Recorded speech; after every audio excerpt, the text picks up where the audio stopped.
Let me ask you a couple. I have some questions that are burning. One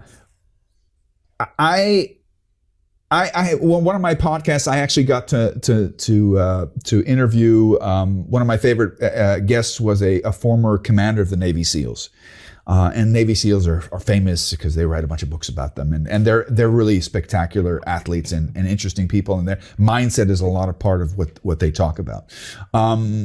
This doesn't come from Navy SEALs, but you often hear Navy SEALs talk about there's this concept that when you feel pain, right, you're only at 40% of your capacity. Yeah.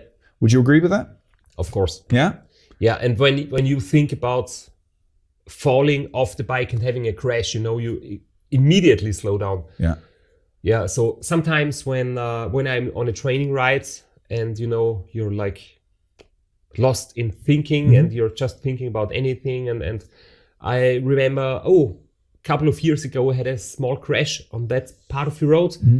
When this thought is here, I'm slowing down immediately, of course. Yeah. But back to the question, do you find times in the race where your team or you talk to yourself, you give yourself that biofeedback where you say, I'm feeling miserable? I said, yeah, but I'm only at 40%. I can still push myself.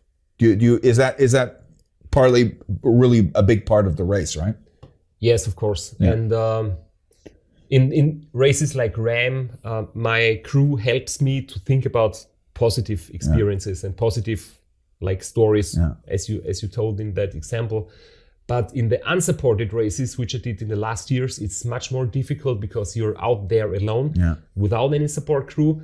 You have to care about your nutrition, about your navigation, about your sleeping strategy, about your equipment. You have to repair the bike on your own.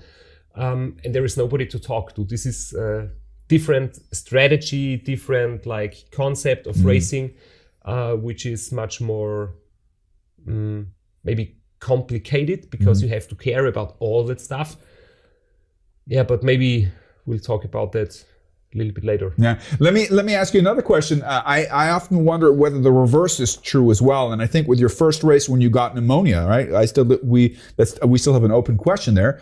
Who was the one who said the race is over? Who in your team said no, that's it? Because I'm assuming that you probably had that mindset. Hey, I feel like crap, but I'm only at 40%. Listen, you have pneumonia. I think a lot of people don't realize that once one truth has two sides of a coin, right? It can mean, I could still push myself 60% and nothing can happen. But sometimes you think you've still got a gas in the tank, but you've already gone over a certain threshold. I think it's very important to not make the decision on your own because you're too emotional in that moment because you think, oh my God, maybe I feel that it would be better to stop, but I don't want to stop because I have invested all my money, I have invested all my time. It would be a shame to quit the race, so I keep on going.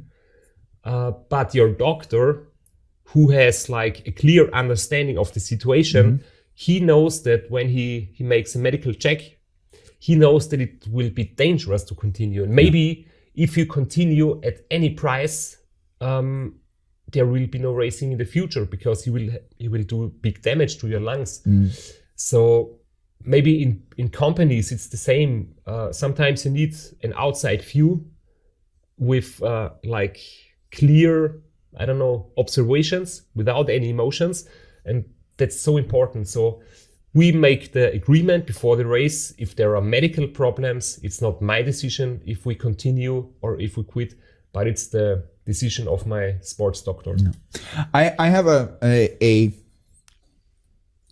in German we say gewagte Frage, I don't know what the literal translation of that, a daring question.